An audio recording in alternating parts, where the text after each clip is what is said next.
Clutch Trucker filmed before a live studio audience. And yes, this HOS FMCSA video is approved by Rusty, the Meatball Dog. Hey YouTube, Clutch Trucker here. Thanks for tuning in to another edition of the Clutch Trucker channel. Since I've posted my hours of service video over a month ago, in the past week my subscribers count has just shot up. That video has exploded. Last I looked, it was over 34,000 views. I've gotten tons of comments and questions all about the hours of service, and mostly about the split sleeper berth and how that works and how it's going to work with the new rule. And I just kind of touched on it enough in the first video that I thought it needs its own separate video. So the subject of today's video is, split sleeper berth provision, how it's really going to work for you and how it can benefit you. I'm going to use my log sheets to give you visuals, and we're going to go into huge detail all about the split sleeper berth on the new hours of service coming up September 29th. Got a load of ATVs going to Altoona, Pennsylvania. Right now I'm on little Highway 22 in Pennsylvania. Very hilly, very curvy, but so is Pennsylvania. Anyway, and I got some good dash cam, a couple of dash cam ass wagons to show you at the end of this video. So we get a little treat after school is in session with the hours of service stuff. So we'll go straight into the hours of service stuff through the magic of editing. Okay, so here's how we're going to do it. The split sleeper berth, like I say, is complicated as it is anyway now. With the new rule, it's the same, except at least we get the chance to stop the 14-hour clock with both breaks, and that's going to make a big difference. And I'm going to show you how, using log sheets. I've created a couple of log sheets, and we're going to go through those.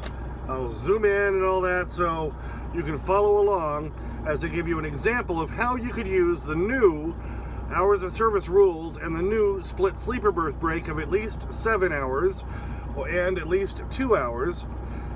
So essentially you can do a 7 and 3, an 8 and 2, or something in between. 7.5, 2.5 equals 10. They always have to equal 10 to make it work. The downside is it's still the same as the old rule.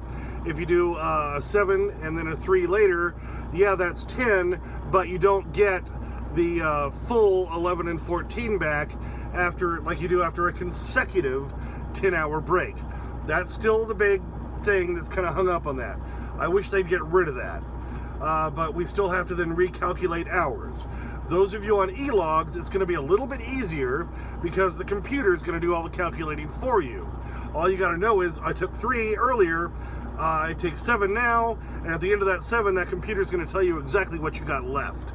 But I'm going to run you through an example using the logs, the fake logs I've made, so we can run through the whole thing, and hopefully it's clear enough, because this rule's really complicated. Hopefully clear enough so you can understand. So let's dive in. Okay, here it is, Sunday night, the 13th of September. Yep, I'm parked here at a little tiny truck stop. Well, I guess it may be in its heyday, it was a truck stop. It's kind of a place to park with gravel and mud. I parked here once last winter and I had gravel, mud, and snow. So, not the best, but at least it's flat. There's another place up the road, a Martin convenience store, which is actually a nice place, but the whole lot aims downhill. I don't want to feel like I'm rolling out of bed all night, so I'm parked here. Anyway, so we're going to dive in. I'm going to do this as a fictitious log starting tomorrow, the 14th of September. All right? So what I've got on here is, here's my log. And you can see up there, yep, 9:14 is where I've got it started. And I'm going to zoom in and go through all the details here on this log, showing you an example of how I'd be using the new sleeper berth split. Here we go. Okay, so here we are, 9:14, Monday the 20th, or Monday of 2020, that is.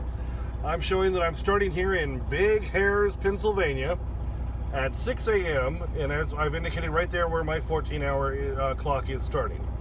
All right, let's say I'm only 45 minutes away from my delivery in Boom, Pennsylvania. So I go on duty at 6 a.m., that's when my 14 starts, which means I really only have until 8 p.m. right there, original 14 ends at 8 p.m., okay? But I'm starting at 6 a.m. I drive 45 minutes over there to Boom, Pennsylvania. I show 15 minutes unloading, because that's all you're required to show. And then I spend 1 hour and 45 minutes in the sleeper berth until 9 o'clock. I always show sleeper berth as opposed to just going off duty. And guys on e-logs, this is what you need to do always. Don't just show off duty. Show going into the sleeper berth. Because what if you get stuck there for 7.5 hours? Well, you'd only have to wait out a half hour more on that sleeper berth. So always go into sleeper berth, not just off duty. Okay, so that's what I do. Then at 9 o'clock, I leave there and I go to pick up my next load, which is, say, 2 hours away. So you see me driving 2 hours, 9 to 11. And I get to my next pickup in Pennsylvania at 11 o'clock, and I show 15 minutes of loading time. Well, let's say they took 3 hours to get me loaded. So there I am in the sleeper berth from 11:15 until 2:15 p.m. Well, that qualifies as my first break in a split sleeper berth. It's 3 hours long. All right, I'm in Pennsylvania. They've held me up for 3 hours. They finally get me done at 2:15, so I hit the road. I drive for 3 hours. Now, I wanted to take a shower. I wanted to get some dinner, so I stop in Fish Guts, Ohio, and decide, okay, I'm going to run in and take a quick shower and grab like a burger or something on my way out the door before I get back on the road. Because remember, now I have until 11 p.m. to drive. So now I drive the next 5 hours, 1, 2, 3, 4, 5, right there, until 11 p.m., because that's where my new 14 ends, thanks to the fact that both periods stop the 14. So right there, I just say parked at What the F, Illinois, because that's the town I'm delivering in, or I'm delivering right nearby, tomorrow morning at 8 a.m. All right, now if I had to stop at 8 p.m., I'd still have to drive 3 hours in the morning to make my 8 a.m. delivery. Well, let's say the delivery's at 7:30 in the morning. If I do 8 hours off in the sleeper berth, because the first one under the current rule doesn't stop it, at 4 a.m., I'd have 8 hours off, and I'd still have 3 hours left to drive, yes, but I'd get there late if the appointment was for 7:30. So I go off duty, and I go into sleeper berth at 11 p.m. at What the F, Illinois, and that's where my second break starts, and it has to be at least 7 hours, because remember, I did my first break right there of 3 hours. 7 plus 3 is 10. So at 11 p.m., I go into the sleeper berth.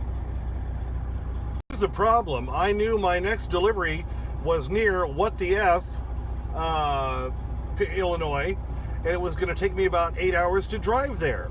Well, since I didn't get out of there by noon, and my original 14, remember, ended at 8 p.m., well, now I was screwed under the old rule, because your 2 hour break did not stop your 14 on the old rule. It does on the new rule, 2 to 3 hours. So now my 14 goes from 8 p.m., up to 11 p.m. So now I've got plenty of time. My 3 hour break stopped that 14 hour clock for 3 hours. So my 14 now goes from 8 p.m. to 11 p.m. Here's where it starts to get really complicated as far as adding up your hours. Now, because the 7 and 3 combined equal 10, they don't give you a full 11 and 14 again.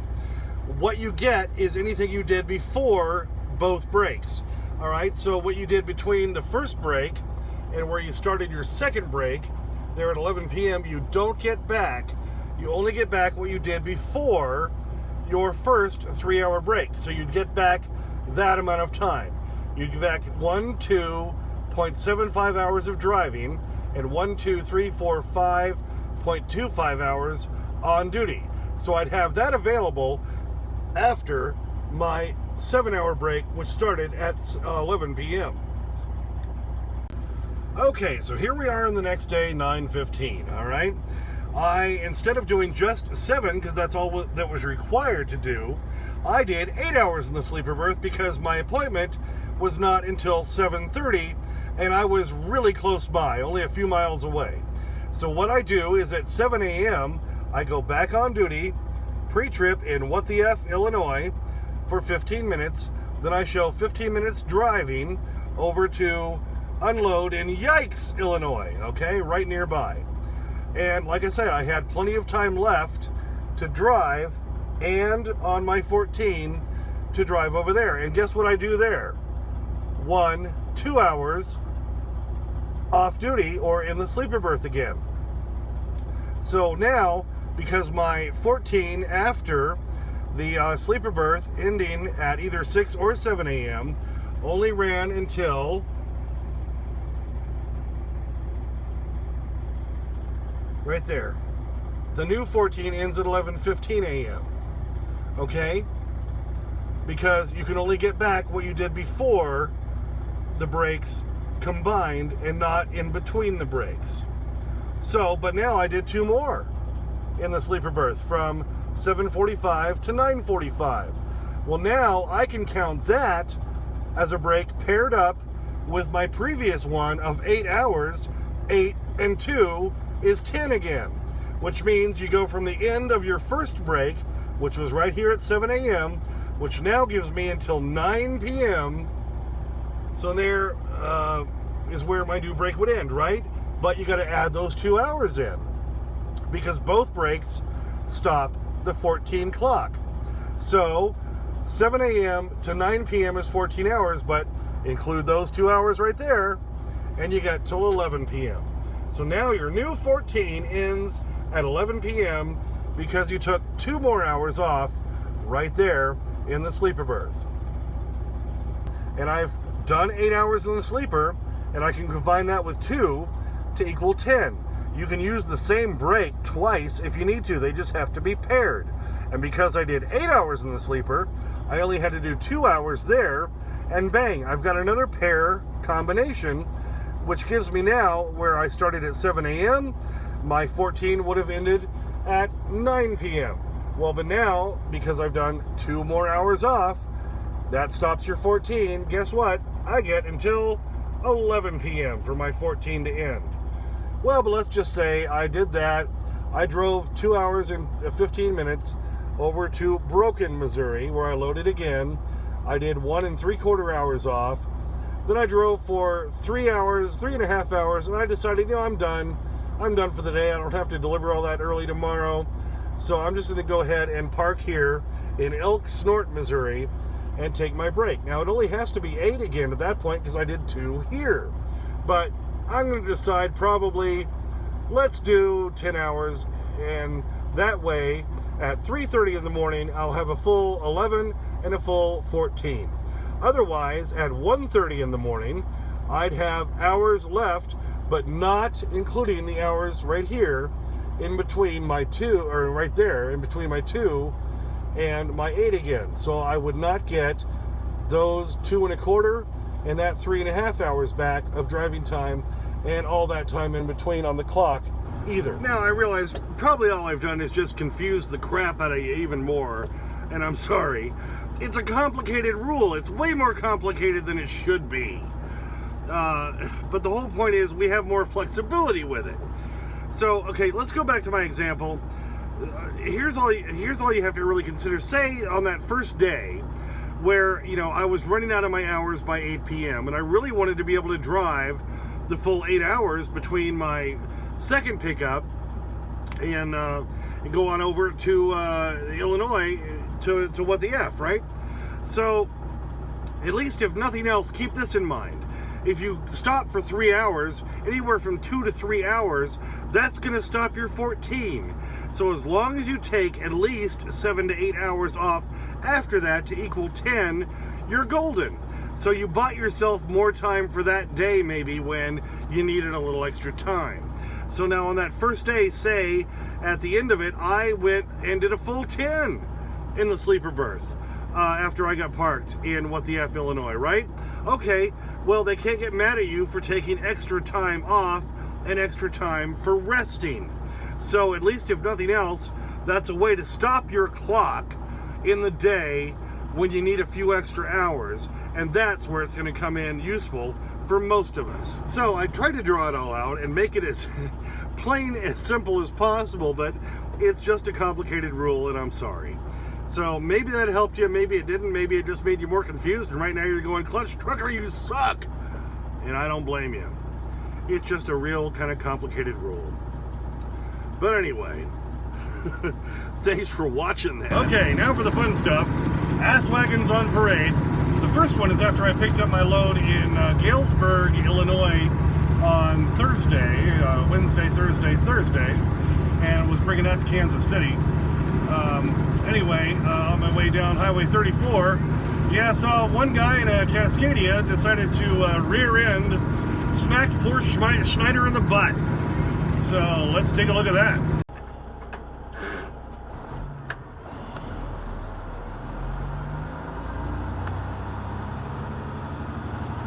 It looks like the white Cascadia there rear-ended, smacked Schneider in the ass. Yep, that's what happened.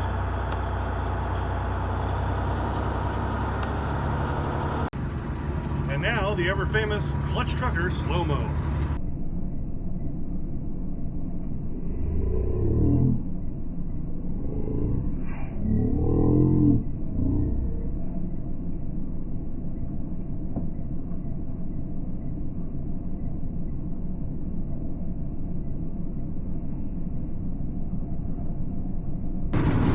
Then the next ass wagon was also in Illinois. Took this off ramp to what looks like they're going to build as a 4-lane highway, but it just goes to 2 lanes real quick and then back down to 1 lane. And as it's going back down to 1 lane, a 4-wheeler decides to whip around me on the left. He's too impatient to wait for the big truck.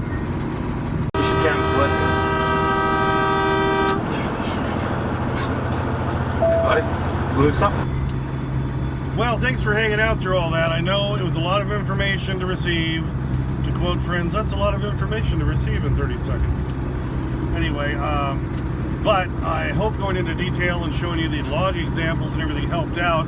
It's complicated enough, and now we've got changes to it, and it's still kind of complicated. I still have to really kind of think about it and do all the math and make sure I'm getting it right. The nice thing is, those of you on e-logs, your e-log should be calculating all this for you, which is going to make it a lot easier.